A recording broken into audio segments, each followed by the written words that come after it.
principalmente es para Evangelio de Lucas, capítulo 2, versículo 52.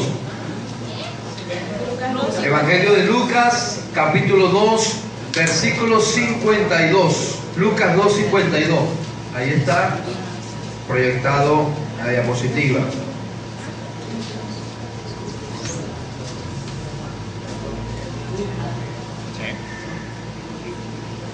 Dice la escritura de la siguiente manera: y Jesús crecía, de conmigo, Jesús crecía.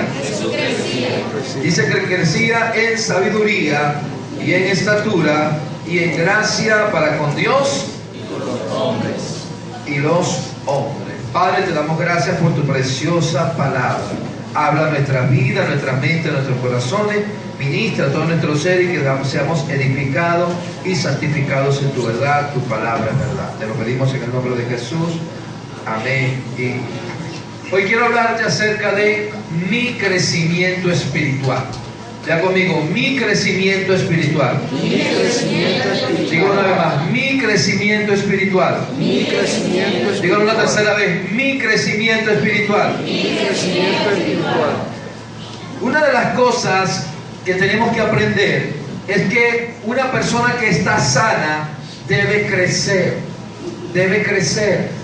Cuando un padre o una madre lleva a su niño al pediatra, una de las cosas que hace el pediatra es que lo pesa y lo mide. ¿Por qué? Porque el desarrollo de su crecimiento es directamente proporcional a la salud que tiene el niño. Y debe tener un crecimiento que indique que tiene una buena salud. Por lo tanto, una iglesia que está sana es una iglesia que debe crecer. Es preocupante una iglesia que pasen 2, 3, 4, 5, 10 años y no está creciendo. Y vemos iglesias que tienen años y no crecen. Y uno dice, hay algún problema. Porque lo normal de un cuerpo, y recuerden que la iglesia es el cuerpo de Cristo, y lo normal de un cuerpo sano es que crezca. Eso es lo normal. Igualmente es preocupante que un líder tenga una célula y esa célula no crezca, que pasen 3 meses, 6 meses, hasta un año y el líder siga con la misma gente en su célula. Eso está diciendo que hay un problema en la célula. Eso está diciendo que la célula no está creciendo y hay algo que tenemos que examinar. Cada persona debe tener un crecimiento espiritual. Ahora, el crecimiento espiritual de cada persona se traduce en el crecimiento espiritual de cada célula, de cada red en la que pertenece. Y el crecimiento de cada célula, de cada red, se traduce en el crecimiento de la iglesia en general. O sea que si la iglesia no está creciendo, es porque las células con las que trabajamos no están creciendo, las redes no están creciendo. Y si las redes no están creciendo, si la célula no está creciendo, es porque las personas que la conforman no están creciendo. Entonces tenemos que ver por qué no hay crecimiento espiritual. Toda persona debe crecer. Cuando usted se entrega a Cristo, cuando usted le entrega su corazón a Cristo, decimos que la persona nace de nuevo. Y al nacer de nuevo, entonces esa persona es un bebé espiritual.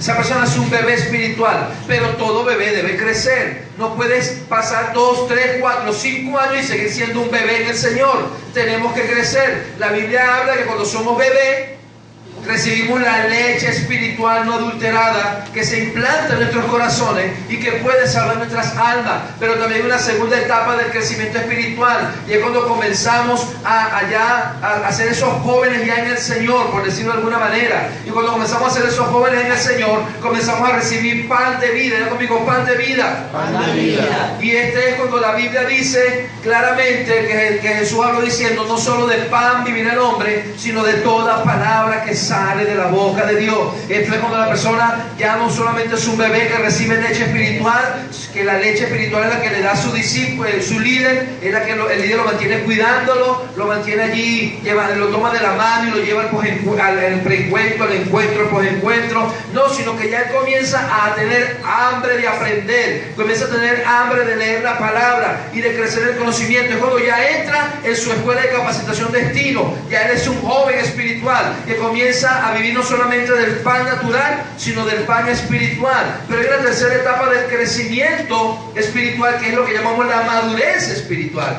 Y la madurez espiritual, la Biblia habla acerca de que son para los que es el alimento sólido, para los que han alcanzado la madurez, dice el Señor. Aquellos que por el uso de los sentidos pueden discernir la diferencia entre el bien y el mal. Entonces ya es el líder que no necesita que le estén diciendo lo que es bueno y lo que es malo, lo que debe y lo que no debe hacer, porque ya adquiere un sentido de madurez espiritual para poder discernir la diferencia en cuando algo es de Dios y cuando algo no es de Dios, y puede tomar decisiones basado no en sus emociones, no en las circunstancias, sino basado en la fe, en la palabra de Dios. Amén.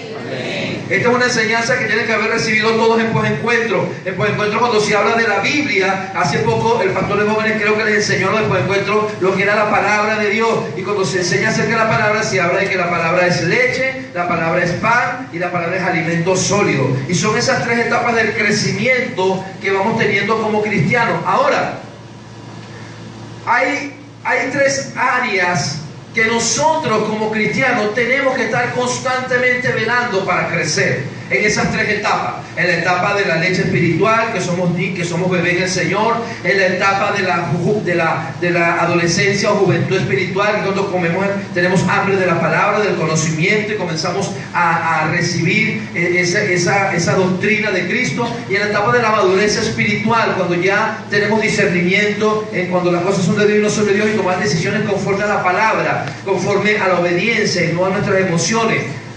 Hay tres áreas que todo cristiano debe crecer. Hay tres áreas que todo cristiano debe estar constantemente evaluando en su vida espiritual para tener un crecimiento completo, un crecimiento uniforme, un crecimiento que pueda ser integral en su vida cristiana. Y todo líder, escúcheme bien, todo líder, ante los hermanos, los líderes que están aquí, todo líder debe velar porque sus discípulos estén creciendo en estas tres áreas. Y estas tres áreas la vemos en el crecimiento de Jesús. Dice que Jesús crecía en sabiduría y en estatura, en gracia para con Dios y los hombres. Entonces podemos dividirlo en tres áreas de crecimiento. Primera área, en su relación con Dios. Diga conmigo, en su relación con Dios. Ese es el primero, en su relación con Dios. Dice que Jesús crecía en gracia para con Dios. En su segunda área, en su relación consigo mismo. Es conmigo, en su relación consigo mismo. Dice que Jesús crecía en sabiduría y estatura. Y tercera área, en su relación con los demás. Ya conmigo, en su relación con los demás. Dice que Jesús crecía en gracia para con los hombres. Entonces, ¿cuál es la primera área en la que debemos crecer? Ya conmigo, en mi relación con Dios. Ya conmigo, en mi relación con Dios. Digo una tercera vez, en mi relación con Dios. En mi relación con Dios. No, pero dígalo como que usted lo cree. En mi relación con Dios. En mi relación con Dios. Entonces, la primera área en la que tenemos que crecer, que Jesús crecía, era en su relación con Dios. Esa es la prioridad en la formación de un discípulo. Todo líder tiene que velar porque sus discípulos estén creciendo en su relación con Dios. Esa es la base. Esa es la base. Si yo soy un líder que quiero que mi liderazgo crezca, que mi gente crezca, que mi célula crezca, yo tengo que velar porque mis discípulos crezcan en su relación con Dios. Es enseñarles cada día a que dependan más de Dios y menos de mí. ¿Aló? Amén. Porque si todavía el discípulo, después de 6 meses, 1 año, todavía tiene que buscarte a ti para decirte, líder, ora por mí. No le enseñaste a crecer. Tú tienes que enseñarle a crecer en su relación con Dios, a crecer que Él sea el que aprenda a depender de Dios para la toma de sus decisiones. Que aprendas a discernir la voz de Dios, que aprenda a escuchar a Dios en su corazón, que aprenda a hacer un lado la voz de su corazón para escuchar la voz del Espíritu Santo de Dios. ¿Aló? Amén. Y entonces el líder debe enseñarle a su discípulo que para crecer en su relación con Dios hay 3 cosas que debe hacer. Primero, en su vida de oración. En su vida de oración. Marcos 11:24 dice la Escritura: por tanto os digo que todo lo que pidiereis orando, creed que lo recibiréis y os vendrá. Diga conmigo, todo lo que pida, todo lo que pidas con fe, Lo voy a recibir. También en Lucas capítulo 11, versículo 1.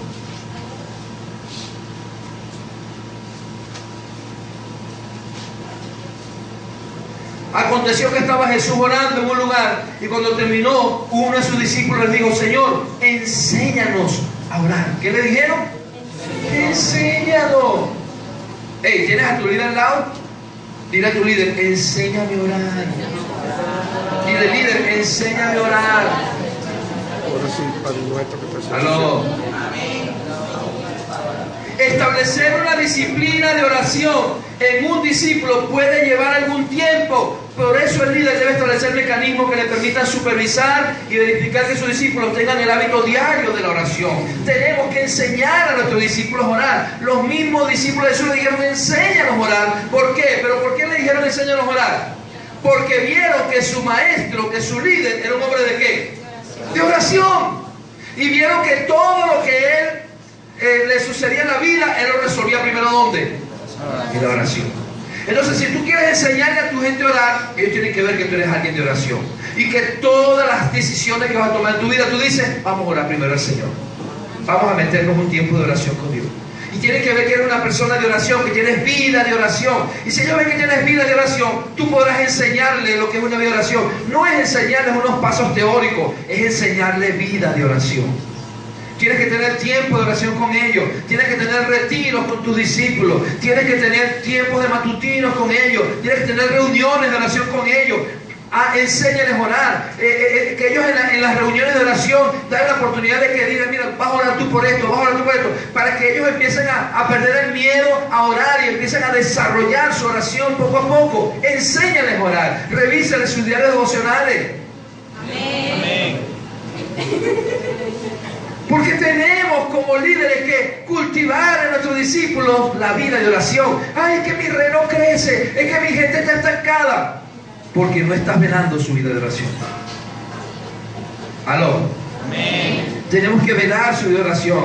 Tenemos que establecer estrategias para poder supervisar que ellos están orando. En su relación con Dios no solamente van a crecer en su vida de oración, van a crecer en el estudio de la palabra. Lo segundo que les va a ayudar a crecer en su relación con Dios es que ellos sean personas que aprendan a discernir en la palabra, a escudriñar las escrituras. Segunda Timoteo capítulo 3 versículos 16 al 17. Segunda Timoteo capítulo 3 versículo 16 al 17 dice: toda la escritura es inspirada por Dios y es útil. Ya conmigo, es útil.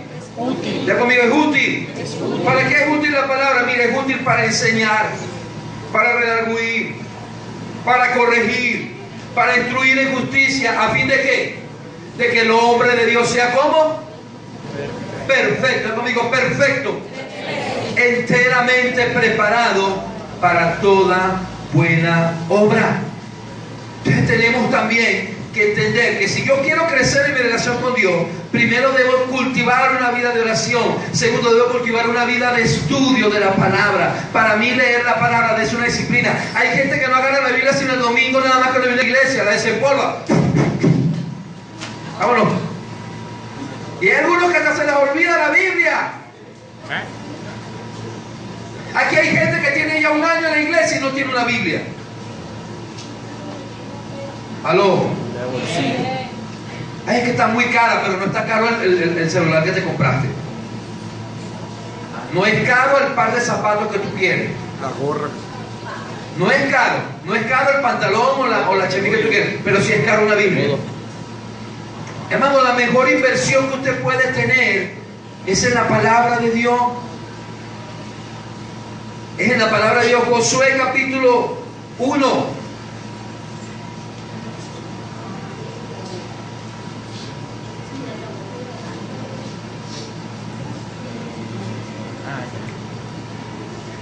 Versículo 8 dice: nunca se apartará, Josué 1:8, nunca se apartará de tu boca este libro de la ley, sino que de día y de noche meditarás en él, para que guardes y hagas conforme a todo lo que en él está escrito, porque entonces harás prosperar tu camino y todo te saldrá bien. Ay, porque todo me sale mal, porque yo no prospero, Porque yo veo que tengo tiempo en la iglesia y nada me sale bien. Porque no estás meditando en la palabra de día y de noche. Ahí lo dice, si tú escudriñas la palabra de día y de noche, la guardas en tu corazón y la practicas, harás prosperar tu camino y todo te va a salir bien. ¿Cuántos quieren que todo le salga bien, hermano?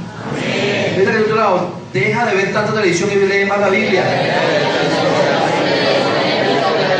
Mira, hermano, hay personas, y no es que está mal ver la televisión, yo también veo televisión, pero hay personas que no les cuesta pasar 2 y 3 horas frente a un televisor, pero les cuesta pasar aunque sea 20 minutos en la Biblia.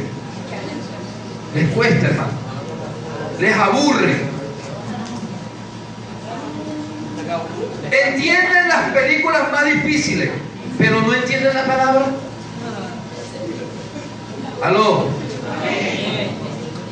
La Biblia dice que tenemos que anhelar la palabra. Como si usted quiere crecer en su relación con Dios, no solamente debe crecer en su vida de oración, tiene que crecer en el estudio de la palabra. Compre una Biblia, invierta en Biblia de estudio, invierta en diccionario bíblico, invierta en su vida espiritual, crezca espiritualmente. ¿A cuánto le gusta comer bien, hermano?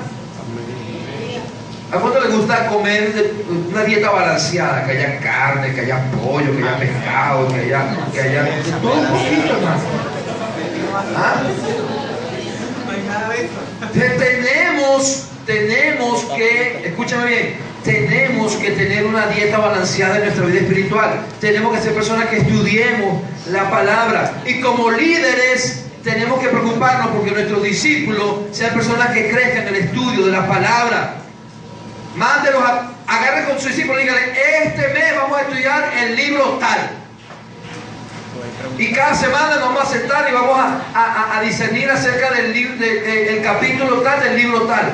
Póngalos a que lean la Biblia en la semana. Póngalos a que lean, por ejemplo, esta semana vamos a leer el Evangelio de Juan. Y entonces esta semana vamos a leer un capítulo diario o 3 capítulos diarios. La semana que viene vamos a comentar acerca de lo que estudiamos en el libro de Juan. ¿Para qué? Para que los pongas a ellos, a que ellos estudien la palabra y hacerles preguntas. ¿Y qué Dios te habló esta semana en la palabra? ¿Qué discerniste en tu vida devocional? Porque tenemos que hacer estrategias. Yo me acuerdo que los jóvenes hace poco estuvieron una estrategia de leerse todo el Antiguo Testamento y todo el Nuevo Testamento. Algunos lo hicieron, algunos no. Pero no podemos menguar en eso. Llevar a que los discípulos memoricen versículos de la Biblia. Es importante memorizar versículos de la Biblia. Es importante que usted aprenda la palabra. Hay gente, hermano, hay jóvenes que si usted le quita el teléfono por una semana se muere. Pero usted le quita la Biblia y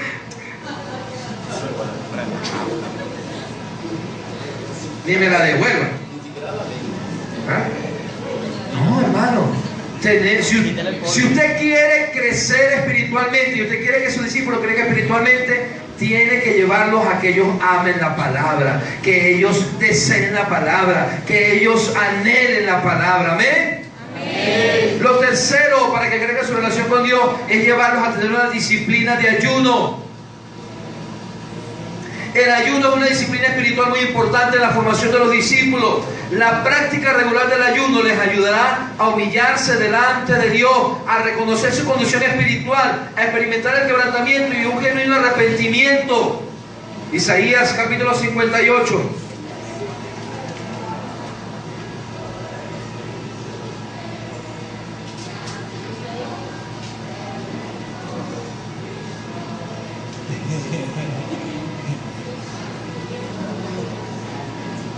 ¿Cuáles son las cosas que nos ayudan en el ayuno?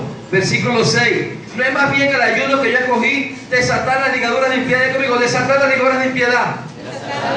¿En qué nos ayuda el ayuno? Desatar las ligaduras. ¿Hay áreas en tu vida que no has podido vencer? Es que yo soy débil en esta área todavía. Es que estoy luchando con esto. Es que usted sabe, líder, usted sabe, pastor, que soy débil en esta área. Pues haz ayuno por eso. Porque el ayuno suelta las ligaduras de impiedad, te ayuda a desatar tus ataduras espirituales. Comienza a ayunar. Yo voy a meterme tantos días de ayuno por eso. Toda la semana me he sentado un día de ayuno por eso. ¿Hasta cuándo? Hasta que seas libre de esa atadura. Ya lo que hacemos, Señor, quítame esta atadura, Señor, quítame esta atadura, Señor, perdóname que volví a pecar. No, ayuna por eso, hermano. El ayuno te ayuda a soltar las ligaduras de impiedad. El ayuno te ayuda a ser libre. Yo se lo he dicho a muchas personas. El ayuno es abstener tu cuerpo de alimento, ¿sí o no? Sí. Para dedicarte a la oración, para dedicarte a la palabra, a la búsqueda de la presencia de Dios. Ahora, ¿el alimento es bueno o es malo? Bueno. Es bueno. Tú le estás diciendo a tu cuerpo no a algo bueno, para dedicarse a buscar a Dios. Si tú desarrollas el dominio propio a través del ayuno para abstener tu cuerpo de algo que es bueno, podrás desarrollar el dominio propio para abstener tu cuerpo de algo que es malo. Y decirle a tu cuerpo no cuando venga la tentación, porque has desarrollado una disciplina. Entonces el ayuno nos ayuda a desatar las ligaduras de impiedad. ¿Qué más nos ayuda el ayuno? Soltar las cargas de opresión. ¿Qué significa eso? ¿Cuántos aquí tienen cargas, preocupaciones, hermano? Que no nos dejan a veces tener paz. Y andamos preocupados por la situación con el hijo, preocupados por la situación con la esposa, con el esposo, angustiados por la situación de la casa, angustiados por las deudas. Mira, hay cosas que nos tienen tan angustiados que no nos dejan, nos quitan la paz. ¿Sabes qué hace el ayuno? Tú sueltas eso en las manos del Señor. En el ayuno tú sueltas eso y viene una paz que sobrepasa todo entendimiento. Dios te habla y te dice, yo tengo el control, ya tomé esa carga. Te ayuda a tener paz. Cuando hay algo que te está quitando la paz, ve a ayunar, porque Dios te va a dar esa paz. Lo tercero que hace el ayuno dice, y dejar ir libre a los quebrantados. ¿Qué significa eso? Perdón. El ayuno te da la capacidad de perdonar aquello que humanamente te cuesta perdonar. Cuando tú dices que me cuesta perdonar eso, es que no he podido, es que yo pensé que le he perdonado, pero cuando veo a esa persona todavía se me revuelve por dentro. Necesitas irte a ayunar. Necesitas irte a ayunar, porque el ayuno te va a ayudar a poder soltar a los quebrantados, o sea, poder soltarte de esa raíz de amargura, de ese resentimiento. Porque dice allí, mire, dice, dejar ir libre a los quebrantados. ¿Sabe qué es el perdón? El perdón es sacar algo fuera de ti, es dejar ir libre a aquella persona que te tiene atado. Pues cada vez que esa persona viene algo que te arde en tu corazón y te hace recordar malas cosas, pues el ayuno te ayuda a dejar ir libre a esa persona. ¿Qué más hace el ayuno? Dice, y que rompáis todo yugo. ¿Qué es romper todo yugo? Significa guerra espiritual. Hay cosas que están estableciendo yugo en tu familia. Hay cosas que están estableciendo yugo en tu finanza. Hay cosas que están estableciendo yugo en tu liderazgo. Hay cosas que están estableciendo yugo en tu comunidad. En el ayuno Dios te da discernimiento y te revela cuáles son los demonios, los principales, las potestades que están atando una área de tu vida, que están impidiendo que tú puedas prosperar, que tú puedas alcanzar a tu familia para Cristo. El ayuno hace que te revele contra qué estás tú luchando espiritualmente, para que vayas en el nombre de Jesús y lo quebrantes en el mundo espiritual. Eso hace el ayuno. Tenemos que crecer en eso. ¿Qué más hace el ayuno? No es que partas tu pan con el hambriento y a los pobres errantes albergues en casa, que cuando veas al desnudo lo cubras y no te escondas de tu hermano. ¿Qué hace el ayuno? El ayuno nos da compasión hacia las almas. Hermano, te cuesta tener compasión por los perdidos, vete a ayunar.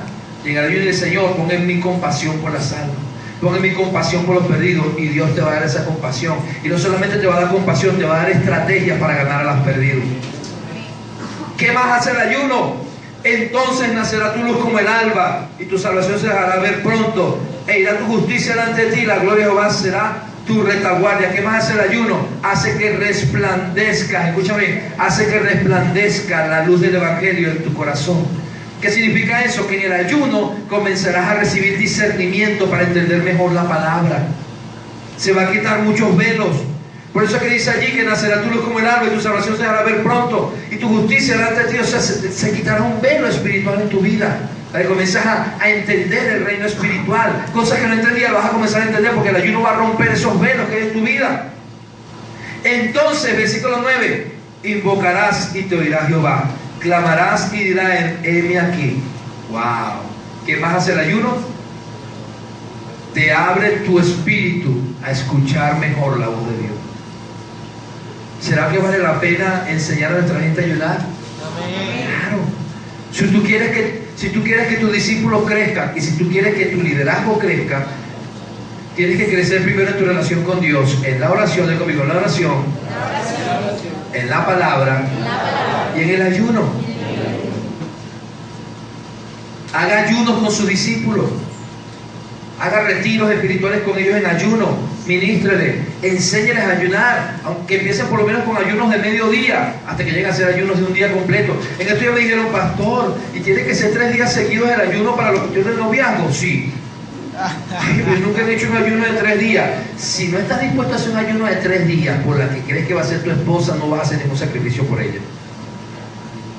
Si te parece 3 días demasiado sacrificio, demasiado, imagínate lo que es el matrimonio. El matrimonio es una vida de sacrificio, ¿verdad? Y de renunciar a muchas cosas. Primero eso. Segundo, el ayuno te va a ayudar a morir. ¿A qué? Es que está linda, es que está preciosa, es que me gusta. No. Señor, dime tú si es o no es. Punto. Te va a ayudar a morir a tu carne, a morir a tus emociones, y que sea el Espíritu Santo quien te dirija. Tercero, el ayuno va a hacer que salga la luz lo que está escondido. Entonces, si hay algo por allí de esa persona que está en una doble vida, Dios lo va a mostrar, lo va a sacar a la luz. El ayuno tiene una fuerza poderosa, hermano, y tenemos que llevar a la gente a que crezca espiritualmente en su relación con Dios. Amén. ¿Cómo crecemos nuestra relación con Dios? ¿Alguna disciplina conmigo? Disciplina de oración, disciplina de estudio de la palabra, disciplina del ayuno. Y fíjense que le digo disciplina. ¿Por qué disciplina? Porque la disciplina es algo que se aprende y que se adquiere con la práctica diaria. Y lo que se lo digo a un militar retirado. Cuando ya uno diariamente hace lo mismo en la escuela militar, se te vuelve una disciplina. Porque la disciplina es algo que practicas diariamente. No te gusta hacerlo, no sabes hacerlo, pero de tanto hacerlo, se te vuelve ya una práctica común, se te vuelve una disciplina. Así que son cosas, el orar, el leer la palabra y el ayunar, son cosas que la carne no va a querer hacer, pero tienes que disciplinar tu cuerpo para hacerlo. Amén. Amén. Hay que no tengo ganas de orar, disciplina tu cuerpo. Es que no tengo ganas de leer la Biblia, disciplina tu cuerpo. Pastores, que ya no me dan ganas ni siquiera de leer la Biblia, disciplina tu cuerpo. Obliga a tu cuerpo. El salmista dijo, alma mía, bendice a Jehová y bendiga todo mi ser su santo nombre. Él obligaba a su propia alma a que tenía que buscar a Dios hasta que esto se vuelve una disciplina. Es como las personas que dejan de hacer ejercicio, volver a hacer ejercicio otra vez. Todos los días dicen, mañana empiezo. Y mañana empiezo. Y mañana empiezo. ¿Cuándo vas a hacerlo? Cuando dejes el primer paso. Cuando empieces, al principio te va a doler todo. Al principio te va a doler todo el cuerpo, pero tienes que seguir hasta que se haga una disciplina. La segunda área en la que tenemos que crecer es en nuestra relación con nosotros mismos. Ya conmigo, en mi relación conmigo mismo. La primera es en mi relación con Dios. La segunda es en mi relación conmigo mismo. Escúchame bien. Todo lo que yo haga con Dios se va a reflejar en mí. ¿Sí escucho eso? Todo lo que yo haga en Dios se va a reflejar en mí. Hay gente que dice, pero es que me cuesta cambiar. Pero es que yo he intentado cambiar y no he podido, porque no está bien tu relación con Dios. ¿Aló? Amén.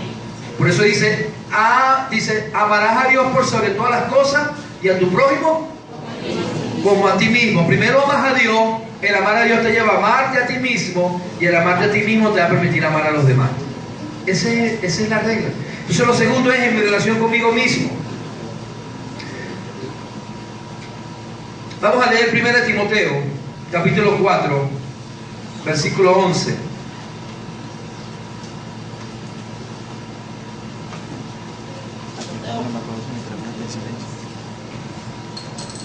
Dice la Escritura, 1 Timoteo 4, 11 al 16. Esto manda y enseña.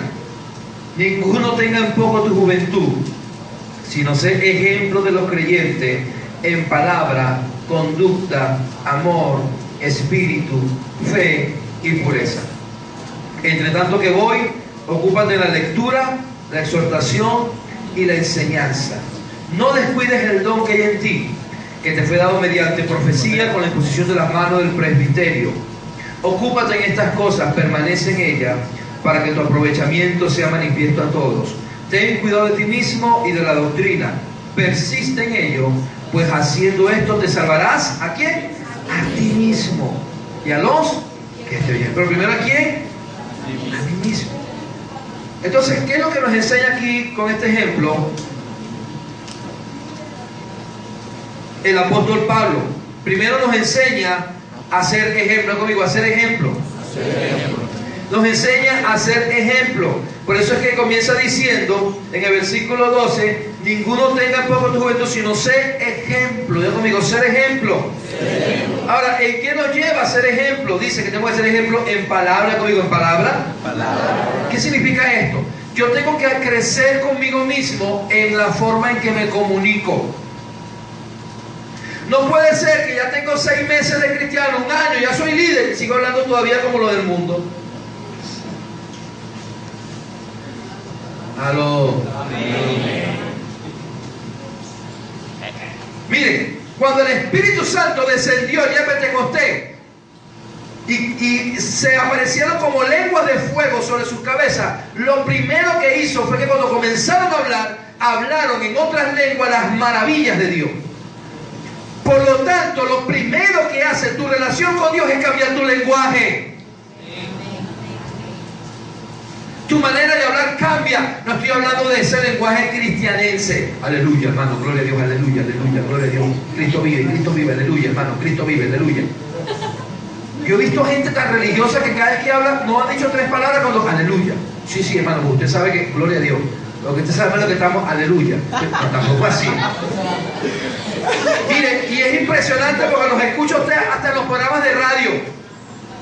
Programas de radio, pastores y líderes en programas de radio donde están, sí, porque ustedes saben que tenemos que, aleluya, tenemos que orar porque usted sabe que gloria a Dios, porque, y hermano, y la otra vez aleluya, gloria a Dios. Un poco así, hermano. Eso ya es religiosidad. Cuando hablo que tienes que cambiar tu lenguaje, es que tienes que cambiar tu manera de expresar. Tus palabras ya no pueden ser corrompidas, ya no puedes estar echando chistes groseros, ni hablando con doble sentido. Y puedes estar hablando con esa falta de respeto. Tienes que aprender a dirigirte con respeto a las personas mayores. En mi época me lo enseñaron, hermano, a dirigirme con respeto. Hoy en día no hay respeto hacia las personas mayores. Si hay algo que yo admiro de un líder joven, ¿saben qué? Es el respeto cuando se dirige hacia las personas mayores de autoridad. Entonces tenemos que ser ejemplo en nuestro lenguaje. Por eso le decía allí, sé ejemplo. Y le dice, ¿sé ejemplo en qué? En palabra. Por eso la Biblia dice, hablando entre vosotros con salmos, con himnos y con cánticos espirituales. Tenemos que aprender a hablar el lenguaje del reino, hablar el lenguaje de Dios, un lenguaje respetuoso, palabras que no ofendan. Tenemos que corregir nuestra manera de hablar. No solamente ejemplo en palabra, dice ejemplo en conducta. Ejemplo, ya conmigo, ejemplo en conducta. Mire, si usted lee nuevamente, Lucas 2:51, ¿dónde estamos? Vea el versículo antes, el 51 de Lucas. Lucas 2:51, un versículo antes de decir que Jesús crecía. ¿Qué dice? Y descendió con ellos y volvió a Nazaret. ¿De qué está hablando? Jesús que descendió ¿con quién? Con sus padres. Y estaba ¿cómo? Dios sujeto a sus padres. El Hijo de Dios, Rey de reyes, Señor de señores, sujeto a sus padres. ¿Qué cosa tienes tu mano sujeta a tu papá, a tu mamá? ¿Quién te crees tú? ¿Quién te crees tú? Si el Hijo de Dios se sujetaba a su papá y a su mamá, ¿quién te crees tú?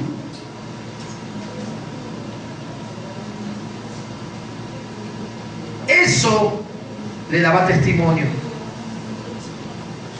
Y si nosotros queremos ser ejemplo en conducta, empiecen porque los jóvenes que son líderes, sus discípulos los vean como ellos tratan con respeto y sujeción a sus padres.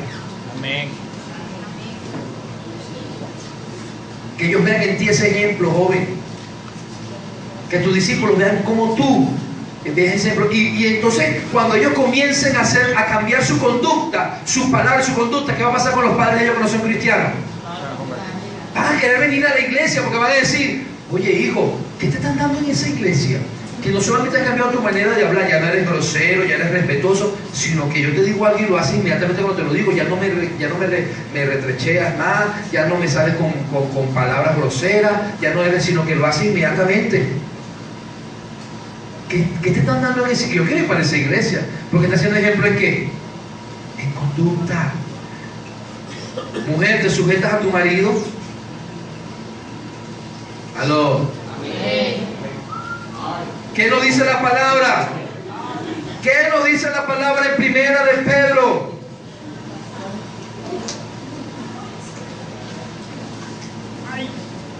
Capítulo 3.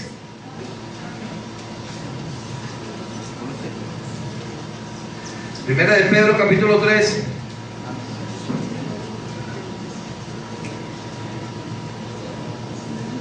¿Qué dice? Asimismo, vosotras mujeres, estad sujetas a vuestros maridos, para que también los que no creen a la palabra sean ganados sin palabra por la conducta de su esposa. Ay. Digan ay. Pastor, que tengo un año orando por mi esposo y no se convierte. ¿No será porque tiene una mala conducta?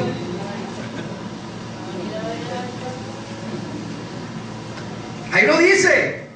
Para que los que no creen a la palabra sean que ganados sin palabra. Predica menos y compórtate más como una mujer de Dios.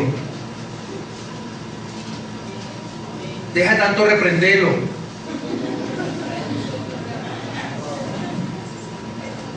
Si lo vas a reprender, repréndelo tú para adentro.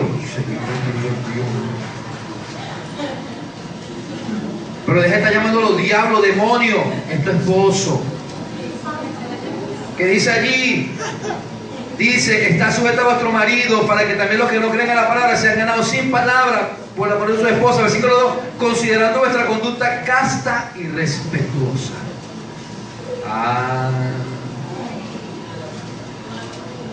Hombre, ¿cuál es tu conducta hacia tu mujer? ¿La amas como a vaso más frágil?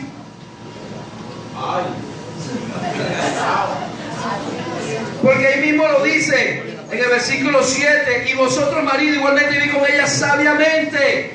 Lo dice: vivir con ellas sabiamente. Mi conducta con mi mujer debe ser sabia, dándonos a la mujer como a vaso más frágil y como acuarela de la gracia de la vida, para que vuestras oraciones no tengan estorbo. Entonces, cuando el hombre trata a su mujer como vaso más frágil y su conducta hacia ella es de amor, es de respeto, y la trata con aquella consideración y no la maltrata ni física ni verbalmente, y la trata como una princesa, mira, hermano, hasta las amigas de ella se van a convertir a Cristo. Amén. Cuando vean: ay, me gusta cómo tu esposo te trata, tan lindo que es él contigo, yo veo que te trata tan dulce, con tanto amor. Porque es que eso lo hizo Cristo en su corazón. Ay, yo quiero que Dios haga eso mismo en el mío. Bueno, va a entregar tu vida a Cristo. Mire, sin mucha predicación, la conducta. No, pero paso todo el día pegándole gritos a mi esposa y en la noche quiero hacer la célula. Aleluya, gloria a Dios. Hermano, por favor, ¿quién se va a convertir en esa célula, hermano? Cuando los vecinos lo que han escuchado es al hombre y la mujer cayéndose a palo todo el día, faltándose el respeto a ella, él a ella, y en la noche queremos venir a hablar de que Cristo cambia y transforma el corazón. Aló. Amén. Tenemos que ser ejemplo en conducta, ya conmigo, en palabra, en conducta, ya conmigo, en amor. Con qué amor tratamos a la gente, hermano. No le hablemos a la gente del amor de Jesús, mostrémosles el amor de Jesús. Mira, usted sabe cuando usted es un ejemplo en amor. Cuando alguien se convierte en su enemigo y usted lo bendice.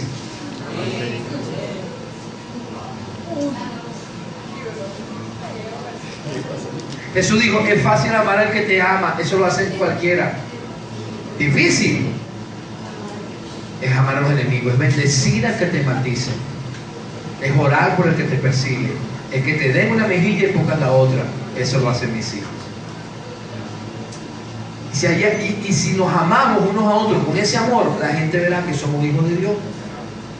Cuando alguien se convierte en tu enemigo declarado y te dice, te voy a hacer la vida, y te hace la vida de cuadrito, y tú lo bendices, tú eres un ejemplo de amor. Aló. Estoy hablando de crecimiento espiritual. O sea, estoy hablando de que algo no es algo que lo vas a hacer de la noche a la mañana, pero tienes que empezar a practicarlo. Empieza por amar a los que te hacen bien, para que llegues a amar a los que te hacen mal. Empieza por allí. Por amar a tu familia, por amar a tu prójimo. Ser ejemplo en espíritu. Ya conmigo, en espíritu. O sea, que la gente vea que eres una persona espiritual, no carnal. Ser ejemplo en fe. Que todo lo que haces lo desarrollas en ¿qué? En fe. Que eres una persona que tienes retos de fe y lo logra. Que no te tiembla la fe ante cualquier desafío. Eres una persona de fe. Eres un ejemplo en pureza, en santidad. Es una vida de santidad. Tenemos que ser ejemplo. Tenemos que crecer en nosotros mismos. Diga conmigo, tengo que crecer en ser un ejemplo a los demás. En palabra, en conducta, en amor, en espíritu, en fe y en pureza. Nada más con esto yo puedo desarrollar un mensaje completo, pero tengo que adelantar. No solamente tienes que crecer contigo mismo, siendo una persona que se prepare conmigo, prepararse. Líder, enséñale a tus discípulos a prepararse, no solamente ser un ejemplo, a prepararse. Dice el versículo 13: entre tanto que voy, ocúpate de la lectura, la exhortación y la enseñanza. Ya conmigo, la lectura, la exhortación y la enseñanza. Que dice que para que tú puedas crecer en tu relación contigo mismo, después de tu relación con Dios, tienes que prepararte, tienes que estudiar. Tienes que ser una persona que no te quedes en la mediocridad. Prepárate, hermano. Aquellos que dejaron los estudios, retomen los estudios, prepárense secularmente. Aquellos que, bueno, que dicen, ya no tengo chance de estudiar, ya no puedo estudiar. Sin embargo, no significa que no puedas seguirte preparando. Prepárate. Tú puedes seguirte preparando a través de aquellas cosas que te ayuden a crecer como persona. Prepárate en la visión, lee libros de la visión, aprende la visión. Prepárate estudiando libros que tengan que ver con las áreas con las que tú estás luchando. Tengo problemas de finanzas, voy a comprar unos buenos libros cristianos que hablen sobre administración financiera. Tengo problemas de la pornografía, voy a ir a una buena librería cristiana, voy a encontrar un libro que diga cómo ser libre de la pornografía. O sea, es bueno que yo también me prepare en la lectura. Que lea buenos libros, no solamente la Biblia. Hay gente que tiene muchas herramientas para ayudarlos porque pasaron por eso y lo vencieron, y es bueno escucharlos. ¿Qué tienen que decir? Ir a talleres, seminarios. Ahorita tenemos el taller de evangelismo la semana que viene. Vamos a ir a prepararnos en esa área. Algo tenemos que aprender. No puede, cuando una persona dice, ya yo me sé eso, ya yo sé todo eso, esa persona dejó de crecer. Una persona que está dispuesta a siempre estar aprendiendo, siempre va a estar creciendo. ¿Sí escuchó eso? Yo como pastor, mi esposa sabe que es así, siempre estoy aprendiendo. Siempre. Siempre estoy comprando libros, siempre estoy leyendo, yendo a seminarios, yendo a talleres, yendo a diplomados, haciendo entrenamiento, porque nunca puedo dejar de crecer como pastor. Como persona no puedo dejar de crecer. Gente que me dice, pastor, es que usted tiene una sabiduría. No es solamente la sabiduría que viene de lo alto, es también porque yo me he buscado prepararme. ¿Qué hacía a Pablo diferente de Pedro? La preparación. Pedro era un hombre de unción, pero no se preparó. Pablo era un hombre preparado. Y como era un hombre preparado, era un hombre que podía predicar en escenarios donde el apóstol Pedro no podía predicar. Por eso es que Jesús lo mandó a los gentiles. Tenemos que también ser diligentes, conmigo, ser diligentes.